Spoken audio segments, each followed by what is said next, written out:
She stood in his doorway, trembling. Her voice cracked, low, shaky, desperate.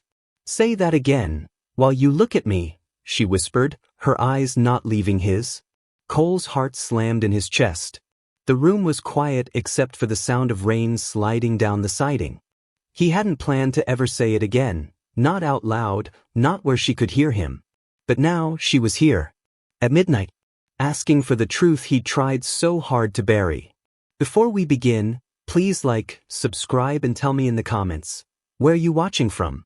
Globe showing Europe, Africa, United States, Canada, UK, Australia, Jamaica. Florence, Alabama, had a way of going quiet once the sun dipped. The traffic slowed, porch lights flickered on, and the world settled into the kind of silence that made people face the thoughts they'd been avoiding all day. For Cole Maddox, silence was both a comfort and a curse. He'd come home to it every night for the past 3 years, ever since the divorce. A dinner for one, the faint sound of a television in the background, the smell of coffee that went cold before he remembered to drink it. His daughter Ember spent most of her time with her mother now, 2 towns over. The custody schedule was steady but empty, every other weekend, alternating holidays, birthdays negotiated like business deals. He told himself he was used to it. But some nights, the silence got too heavy to lie about. Cole worked as a logistics coordinator for Lowell Freight Systems, a growing delivery and storage company tucked off Highway 72. He liked the predictability, shipments, invoices, truck routes, everything in neat rows and order. What he didn't expect was to spend so much time thinking about his boss.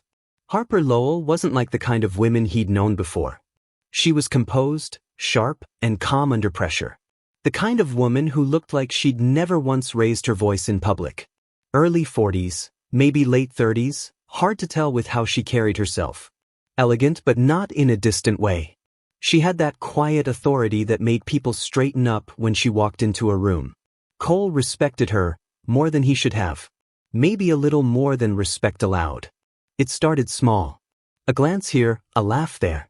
The way she'd listen without interrupting when he explained a delivery delay, or how she always asked if he'd had dinner before reminding him about an overtime shift. It wasn't flirtation. It was something softer, quieter. But admiration had a way of growing roots. That Tuesday afternoon, the office was almost empty. The sun was setting through the blinds, painting stripes across the floor. Cole was leaning on the edge of a desk, talking to a coworker, Darren, who loved to stir things up. "Man, she looks good today," Darren joked, nodding toward Harper's closed office door. Cole chuckled but shook his head. "She always looks good. But I'm not about to risk my job over that." "Come on, Maddox. You mean to tell me you wouldn't at least try if she wasn't your boss?" Cole sighed, rubbing the back of his neck. "She's beautiful, but some people are just out of your reach, man. She's got her life figured out. I'm still trying to pay off a used truck." He laughed it off, thinking the conversation would dissolve into office chatter. But what he didn't know, what he couldn't have known, was that Harper had stepped out of her office just in time to hear it. She froze in the hallway, half hidden behind the doorway, those words echoing in her chest. "She's beautiful, out of your reach?" Something in her softened, then twisted. Because for all the polished confidence she showed at work, Harper Lowell hadn't felt seen in years. That night, Harper sat in her living room, lights dim, the hum of the refrigerator her only company. The words replayed again and again. "She's beautiful." No one said things like that to her anymore. Not since her last relationship ended, the one that left her questioning whether people wanted her, or the version of her that came with control and money. And maybe that's why, at 12:03 a.m., she found herself sitting in her car, keys trembling in her hand, staring at the steering wheel like it held the answer to something she didn't know how to ask. It was irrational. It was reckless. But it was human. And humans do strange things when they're lonely enough to mistake courage for impulse. Cole, on the other hand, had just finished cleaning the kitchen. He'd reheated leftover pasta, watched half an episode of some documentary, and was finally ready for bed. The quiet pressed against the walls, thick, familiar. He didn't expect the knock.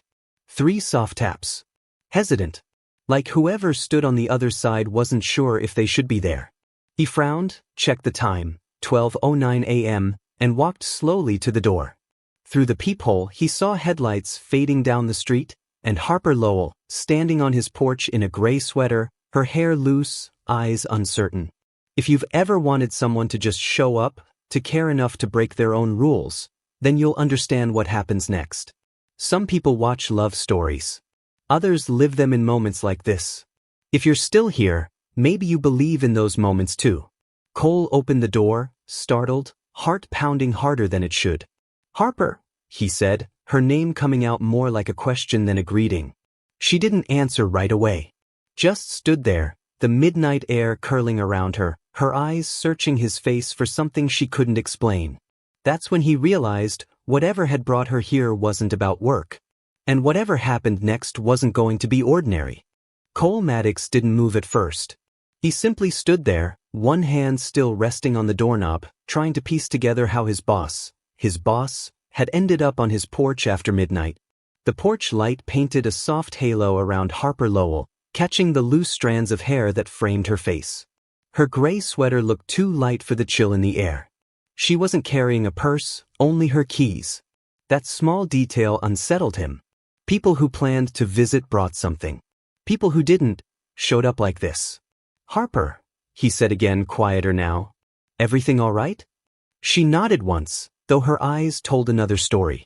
"I didn't mean to wake you. I was driving and..." Her words drifted off, tangled in the cold air. "I just needed to talk to someone who wouldn't expect anything from me." Cole stepped aside before he even realized it, motioning her in. She hesitated for a heartbeat, then crossed the threshold. The door clicked softly behind them, sealing the night out. The house smelled faintly of coffee and laundry detergent, plain, comforting scents. Harper looked around the living room like she was stepping into a story she wasn't supposed to read. Family photos lined the wall, Cole and his daughter Ember at a pumpkin patch, a faded snapshot from her 7th birthday, drawings taped to a corkboard. Harper smiled faintly. "She looks like you." "Yeah," Cole said, rubbing a hand down his face. "She's the better version though. Got her mom's energy." A brief silence stretched between them. Not awkward, just careful. Harper lowered herself onto the edge of the couch, folding her hands in her lap. Cole stayed standing. He wasn't sure what was polite anymore. "You said you needed to talk," he prompted gently. She nodded, eyes fixed on a spot on the floor. "You said something at work today." His stomach sank. "Oh." She looked up. "You said I was beautiful." He froze. Of all the directions this could have gone, that wasn't the one he'd prepared for. You heard that?" "I did." Her tone wasn't accusing. More like she was trying to understand why hearing it had done something strange to her chest. "I was walking out to check on the late shipment and I heard my name." Cole wanted the floor to open. "Harper, I didn't mean any disrespect. It was just talk. Office banter. You know how Darren gets." She cut him off, shaking her head. "I know. But it wasn't Darren's words that stayed with me." The room went quiet again. The old clock on the wall ticked in slow, even beats. "I'm sorry," he said finally. "I shouldn't have said it where anyone could hear. It was unprofessional." Harper's lips curved into something that wasn't quite a smile. "Unprofessional?" She leaned back slightly, studying him. "That's not what I came here for." Cole frowned. "Then what did you come for?" She met his eyes, and for a second he forgot to breathe.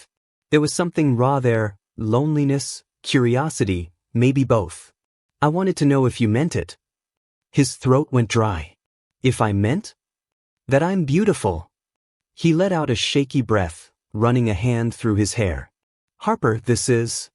"I know," she interrupted softly. "It's late and I shouldn't be here. But I couldn't stop thinking about it. Nobody says things like that to me anymore, Cole." He didn't know what to do with that truth. Because she wasn't wrong. Harper was the type people admired quietly but never approached. Too put together. Too in control. He moved to the armchair across from her and sat down, elbows on his knees. "Yeah," he said after a moment. "I meant it." The air changed. Not dramatic, just heavier, realer. Harper's shoulders dropped slightly, as if something in her relaxed. She stared at the family photo on the wall again. You know, I built that company from nothing. Spent years proving people wrong. And now, I go home to silence. Every night. I don't even have someone to ask how my day was. Cole nodded slowly. I get that. She looked back at him. Do you? He almost smiled. Yeah. Ember's with her mom most nights. The quiet gets loud sometimes. A faint laugh escaped her, brittle around the edges. That's exactly it. For a moment, the room felt warmer. Like two people who'd both been holding their breath finally exhaled. Then Harper's voice lowered. Say it again. He blinked. What? Her eyes held his steady now. What you said at work. Say it again, while you look at me. His chest tightened. Harper. Please. It wasn't an order this time. It was a request from someone who'd spent years pretending not to need anything from anyone. Cole swallowed hard, then looked straight at her. You're beautiful, he said quietly. I meant it then and I mean it now. For a long time, she didn't move. Her expression didn't shift. But her eyes softened, and something unguarded flickered there, a mix of gratitude and fear. Thank you, she whispered. You have no idea how long it's been since anyone said that like they meant it. Cole's heartbeat slowed, matching the rhythm of the ticking clock. He wanted to say more, to tell her that beauty wasn't the reason she lingered in his thoughts, that it was the way she carried herself, the calm steadiness in her voice, the small kindnesses no one noticed. But he didn't, because saying it out loud might change everything. Harper stood, pacing a little, rubbing her hands together. I don't even know why I came. She looked toward the door, then back at him. I didn't want to be alone tonight. He nodded. You don't have to explain. But she did anyway. It's strange. Everyone thinks success fixes loneliness. But sometimes it just builds higher walls. Her voice wavered on the last word. Cole stood, taking a cautious step closer, but stopped short. He wasn't sure if she wanted comfort or space. Harper turned toward him then, eyes shining. You ever think maybe we meet people at the wrong time? He thought about Ember, about the nights he'd spent convincing himself that being needed as a father was enough to fill the empty spaces left as a man. Yeah, he said softly. All the time. They stood there, two people from different worlds, connected by nothing but timing and truth. Outside, a car passed down the quiet street, headlights washing briefly across the curtains. Harper glanced toward the window, then back to him. Cole, she said, her tone barely above a whisper. Yeah. Her next words carried the weight of everything unsaid. If I wasn't your boss, what would you do right now? Her question hung in the air, trembling between them. Cole didn't answer, but the silence said enough. Whatever came next would change both of them. For a long moment, Cole Maddox couldn't move. Harper's question hung in the space between them like the last note of a song that refused to fade. If I wasn't your boss, what would you do right now? He wanted to laugh it off, say something harmless, but there was nothing harmless about the way she was looking at him. Her eyes weren't challenging him, they were searching, daring him to be honest in a world where honesty usually cost people too much. He drew a slow breath. I'd probably tell you you're dangerous when you say things like that. A faint smile touched her lips. Dangerous? He nodded. Because you make people forget the rules that keep them safe. Harper looked down at her hands, the corner of her mouth curving like she wanted to smile but couldn't find the courage. I think I stopped feeling safe a long time ago. She moved back toward the couch and sat again, tucking one leg under her. Cole stayed standing for a beat before sitting opposite her. The silence between them wasn't awkward now. It was something else, fragile and alive, like both of them were afraid of breaking it. I'm sorry, she said suddenly. Showing up here like this, it's crazy. I don't do things like this. Then maybe you needed to, Cole said softly. Harper exhaled, staring at the coffee table. You ever get tired of being the reasonable one? The person who holds everything together because nobody else will. Cole chuckled under his breath. Every single day. She looked up. Then you get it. I do, he said. You wake up, you handle what needs handling, and at night you tell yourself that's enough. But it isn't, Harper finished for him. No, he admitted. It never really is. She leaned her head back against the couch cushion, her hair brushing the fabric. I used to think loneliness was something you could fix with noise. Friends, work, meetings. But sometimes the quiet just waits for you to come home. Cole smiled faintly. You sound like someone who's had a few quiet nights. Too many, she said. And you? He thought of Ember's empty bedroom, the small pink backpack still hanging on the doorknob from her last visit. Same. For a moment, their eyes met again. Something in that look made the air shift, the kind of silent recognition that only happens between two people who understand loss without having to name it. Harper's voice softened.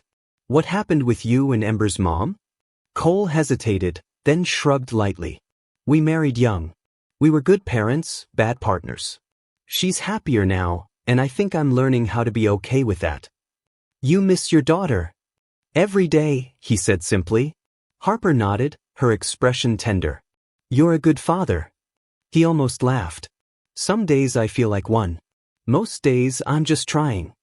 She smiled then, a small, tired smile that looked too real to be polite. Trying counts. The words settled deep in him. For years he'd measured himself by what he hadn't done, what he'd lost, where he'd failed. But Harper said it like trying was something sacred, something enough. He leaned back, letting the moment breathe. Outside, a train horn echoed in the distance, long and lonely. Harper followed the sound with her eyes, tracing it until it disappeared. You ever wonder, she said, if people like us get second chances? Not just in love. In life. Cole looked at her for a long time. I think we do. But sometimes they don't show up looking the way we expect. She smiled. Maybe like a boss knocking on your door at midnight? He laughed quietly. Something like that. Harper studied him, her expression thoughtful. I think I envy the way you see things. You make the world sound softer than it is. He shook his head. It's not soft. I just stopped expecting it to be fair. She let his words sink in. Then, almost under her breath, she said, I wish I'd met you before life made me hard. Cole's chest tightened. You're not hard, Harper. You're just protecting yourself. For the first time that night, she looked like she might cry, but the tears didn't come. Instead, she let out a small laugh that cracked in the middle. I don't know what I'm doing here, Cole. I just know I didn't want to be alone tonight. He didn't move closer, didn't reach for her hand. He just said, then don't be. They sat there, two people who'd spent too long pretending to be fine, sharing the same quiet, the same weight of unspoken things. Some stories aren't about grand gestures or perfect endings. They're about moments like this, two people too honest, too late, sitting in the stillness they both tried to escape. If you've ever kept a truth to yourself because it felt safer that way, stay. You're not alone in it. Time slipped. Minutes blurred into an hour. The coffee table between them became a fragile border neither dared to cross. Harper finally stood, stretching slightly. I should go, she said, though her voice sounded like she didn't mean it. Yeah, Cole answered, also standing. It's late. They walked toward the door together. The porch light spilled a pale circle across the floor. Harper stopped halfway, glancing at him. You'll still come in tomorrow? I don't want this to make work strange. Cole nodded. I'll be there. We'll be fine. She searched his face, looking for any sign of discomfort, and found none. You really mean that? I do, he said. But Harper. She turned back to him. Don't apologize for being human, he said. You don't have to. Her breath caught. No one had ever told her that before. People excused her strength, envied her composure, but no one had given her permission to be human. Something in her eyes shifted, something soft, unguarded.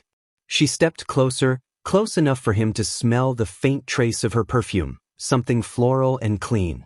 You make it sound easy, she whispered. It's not, he said. But it's worth trying. For a second, neither of them moved. Then Harper smiled, small, genuine. Good night, Cole. Good night. She opened the door, the cool Alabama air sweeping in. The world outside felt different now, quiet, but not empty. She stepped out, pausing on the porch. Cole, she said, turning halfway back. Yeah. She hesitated, then said, You didn't answer my question. He frowned slightly. Which one? The one about what you'd do if I weren't your boss. He felt his pulse in his throat. No, he admitted softly, I guess I didn't. She smiled just enough to break him open. Maybe you should think about it. Then she turned and walked toward her car, her footsteps light against the wooden boards, her figure fading into the night. Cole stood in the doorway long after her taillights disappeared, listening to the quiet. It wasn't the same quiet as before. It was heavier, charged with possibility and fear. He closed the door slowly, resting his forehead against it. For the first time in a long while, he realized he didn't mind the silence. Because somewhere in that silence, her voice still lingered. And it sounded a lot like hope. The next morning, Cole Maddox tried to convince himself that nothing had changed. He woke at 6, poured coffee into the same chipped mug, and stood at the kitchen window watching the neighborhood come alive. The air was cold, the light sharp, and yet something about it felt different. Harper's visit had left a mark, invisible but deep. Every word, every glance, they replayed in his head like a quiet echo. He wasn't sure what unsettled him more, the fact that she'd come to his door at midnight, or the part of him that wished she would again. By the time he reached the office, the warehouse was already humming with movement. Trucks idled in the back lot, radios played softly from open bays, and the scent of diesel and coffee blended in the air. Harper's car was parked in her usual spot. Cole straightened his jacket before walking in, trying not to overthink the normal things, how to greet her, what tone to use, how to erase the memory of her standing in his doorway in a sweater and uncertainty. He didn't have to wait long. Harper was in her office, papers spread across her desk, hair pulled back neatly again, the calm version of herself restored. When she looked up and saw him, her expression didn't falter, but something in her eyes flickered, just for a second. Morning, she said, her tone even. Morning, Cole replied, careful. Everything okay with the morning shipments? Yeah, he said. Drivers are on schedule. Good.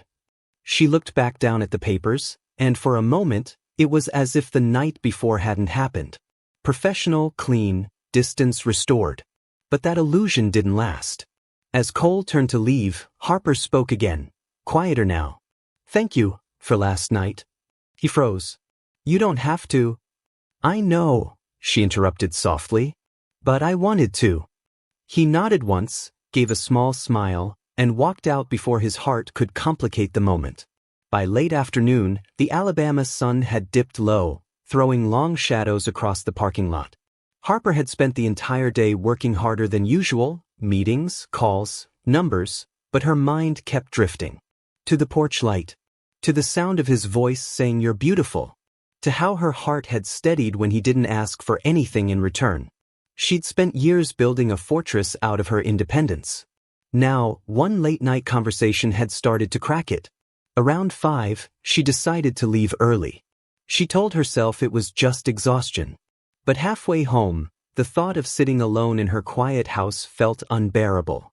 Before she knew it, she was turning her car toward Cole Street. Cole was sitting on his porch steps, a beer in his hand, the evening air soft around him. He looked up when headlights swept over the driveway, and a familiar car rolled to a stop. He didn't move right away. He just watched as Harper stepped out, wearing jeans and a faded olive jacket. The formality was gone. So was the distance. You're gonna start giving the neighbors ideas, he said with a half smile. She laughed, tucking her hair behind her ear. Maybe I just needed to borrow some peace and quiet. You picked the right house for that. Good, she said, climbing the porch steps. Because I brought dinner. Cole blinked. Dinner? She held up a takeout bag from a local barbecue joint. I figured we both probably didn't cook. He smiled. You figured right. They ate at the small kitchen table, paper plates and laughter mixing with the smell of smoked ribs. Conversation came easy, childhood stories, random memories, things that didn't fit in office talk. Harper told him about growing up outside Mobile, about how she used to dream of running her own company even when people told her it wasn't realistic. Cole told her about working odd jobs after high school, About the first time he held Ember in his arms and realized love could make you both stronger and weaker at once. For the first time in years, Harper laughed freely, head back, eyes crinkled. The sound surprised her. When the plates were empty, Cole leaned back, crossing his arms. You know, you don't really strike me as the type to show up twice in 2 nights. I'm not, she said, eyes dancing. You're a bad influence. He grinned. That's a first. The teasing softened, melted into quiet again. She looked around his house, the photos, the worn couch, the small bookshelf filled with paperbacks, and said, You've made this place a home. It's simple, he said. But it's mine. Her voice lowered. Sometimes simple is what we forget we need. He didn't answer. He didn't have to. The silence filled the space between them like a heartbeat. Outside, the sun had set completely. The only light came from a single lamp in the corner, warm and golden. Harper reached for her drink, her fingers brushing his for the briefest second. Neither pulled away. Something shifted, subtle but undeniable. Harper looked up, meeting his gaze. This is dangerous, she whispered. Probably, he said. She smiled faintly. And you're still sitting there. I'm not the only one. That earned him a quiet laugh. But then her expression turned thoughtful, almost sad. You know what I realized last night? What's that? I left my house because it felt too quiet, she said. But it wasn't the silence that bothered me, it was realizing I didn't have anyone who'd notice if I disappeared for a night. Cole's chest tightened. You shouldn't have to feel that way. Maybe not, she said, but it's the truth. He studied her for a long time. You deserve more than that. She looked at him then, really looked. So do you. They sat there, the weight of the moment thick enough to touch.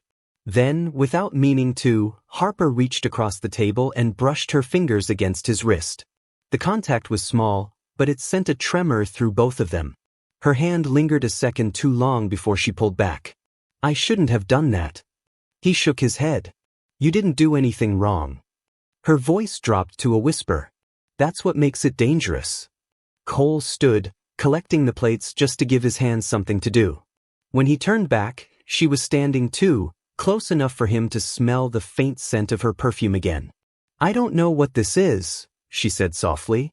But I know it's not nothing. He swallowed hard.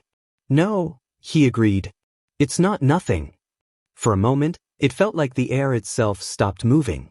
Then Harper stepped back, breaking the spell with a nervous laugh. I should probably go before I forget I'm supposed to be the responsible one.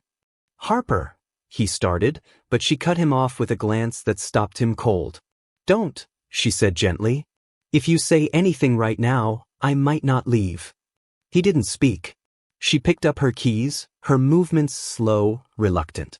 When she reached the door, she turned back, her voice trembling just slightly. Cole, she said. Yeah. If you ever tell me again that I'm beautiful, she whispered, make sure you're ready for what comes after. The door closed softly behind her. Cole stood there long after the sound of her car faded down the street, every word still hanging in the air. He knew what she meant.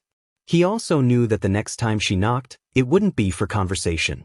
And for the first time, he wasn't sure if he wanted to stop her.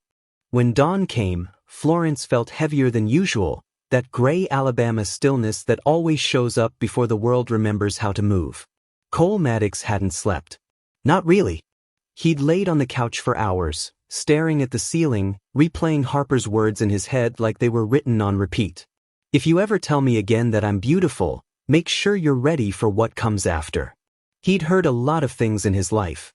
Promises, apologies, excuses. But that sentence, half warning, half confession, kept tugging at something inside him he didn't have a name for. He finally rose just after sunrise, the quiet stretching long and thin. The house looked the same as it always did. Ember's drawings pinned on the fridge, her sneakers still tucked by the door from her last visit. But it felt different now. Last night had rearranged something invisible. He poured coffee, letting the bitter warmth anchor him, and stood at the window. Outside, the light came soft across the yard. He could almost picture Harper driving the same stretch of road home, windows down, replaying the same silence. At the office, everything looked normal again, except it wasn't. When Cole walked in, Harper was already there. She wore her hair tied back in her usual calm, but her eyes betrayed the same sleepless night. She looked up when he entered. For a heartbeat, they just stood there, two people pretending not to remember. "Morning," she said, voice steady. "Morning. You sleep at all?" "Not really." "Me neither."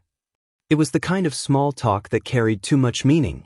Cole wanted to say something else, anything else, but the phone on her desk rang, and the moment passed. She picked it up. Lowell Freight Systems. Her voice was smooth, efficient, back to business. But her hand trembled slightly as she wrote something down. By noon, the rhythm of the day had swallowed them both. Meetings, paperwork, brief nods in passing. Normalcy as armor. But every time their eyes met across the office, that unspoken thing flickered between them. Something like gravity, something too real to ignore. That evening, Cole stayed late. Most of the crew had gone home. The hum of the vending machine and the ticking wall clock filled the space. He heard footsteps before he saw her. Harper leaned against the doorway, arms crossed, watching him finish up a report. "You always work this late?" she asked. He looked up. "Only when I'm trying not to think." Her lips curved. "Does it work?" "Sometimes." She stepped inside, closing the door behind her. The sound was soft but final. For a moment, neither spoke. Then Harper said quietly, "I wasn't going to come in here. I told myself I'd leave it alone." "But you didn't," he said. "No," she admitted. "Because pretending last night didn't happen feels worse than admitting that it did." Cole set down his pen and leaned back in his chair, studying her. "So what do we do?" She laughed under her breath, shaking her head. "I don't know. I've never been here before." He smiled faintly. "Neither have I." She moved closer, resting her hands on the edge of his desk. "Cole, I need to ask you something, and I need you to be honest." "All right." "Last night," she said, "when I told you not to say anything, did you want to stop me from leaving?" He hesitated, then nodded once. "Yeah, I did." Her eyes softened. "Why didn't you?" He took a slow breath. "Because it felt like if I said the wrong thing, I'd lose something before I ever got the chance to know what it was." That answer landed heavier than either of them expected. Harper didn't look away. "You wouldn't have lost me, Cole." He searched her face for truth. "You sure about that?" She smiled sadly. "No. But I'd like to find out." The room seemed to hold its breath. Cole stood, closing the space between them. He wasn't sure what he was about to do, only that the world had stopped offering him these chances, and he wasn't going to waste this one. Harper's eyes lifted to his. The tension wasn't sharp anymore. It was something gentler, like understanding wrapped in warmth. "I thought about what you said," he murmured. "What part?" "That people like us don't get second chances." She tilted her head, waiting. "I think maybe we do," he said. "We just spend too long convincing ourselves we don't deserve them." For a second, Harper didn't breathe. Then, very quietly, she said, "You might be right." And then, just once, she leaned forward and kissed him. It wasn't the kind of kiss that demands or takes. It was tentative, real, full of all the unspoken things that had been building between them. When they parted, she stayed close, her forehead resting lightly against his. "I shouldn't have done that," she whispered. "I'm glad you did." Her eyes glimmered, caught between relief and fear. "This complicates everything." He smiled softly. "Maybe. But maybe simple stopped working a long time ago." They stood there, letting the quiet fill the gaps their words couldn't reach. Later that night, Harper sat in her car outside his house again, parked at the curb, engine off. The street was dark, save for the soft glow of his porch light. She didn't go in this time. She didn't need to. The ache in her chest wasn't loneliness anymore. It was something she hadn't felt in years. Inside, Cole sat at the kitchen table, sipping coffee gone cold, staring at his phone. There was no message from her, but he didn't need one. Some things didn't need to be spoken to be understood. He looked at Ember's picture on the wall and smiled faintly. He wanted her to know someday that love wasn't always loud or perfect. It was sometimes two people finding courage in quiet places. A few days later, life found its rhythm again. They didn't talk about that night, not openly. But something had changed. Their conversations carried warmth now. Small things, a shared joke, a longer glance, an unspoken promise that neither of them would pretend anymore. One afternoon, Harper stopped by his desk, file in hand. "You're free Friday night, right?" she asked casually. He blinked. "I think so. Why?" She smiled. "Company dinner. You should come." He chuckled. "You're sure it's a company thing?" Her grin widened. "Mostly." As she walked away, Cole caught himself smiling too, the kind of smile that came from somewhere real. That night, he sat on the porch again, phone in hand, Alabama air heavy with the sound of crickets and faint traffic. He typed a message, hesitated, then hit send. "I meant everything I said. And I'm ready for what comes after." He set the phone down, exhaling.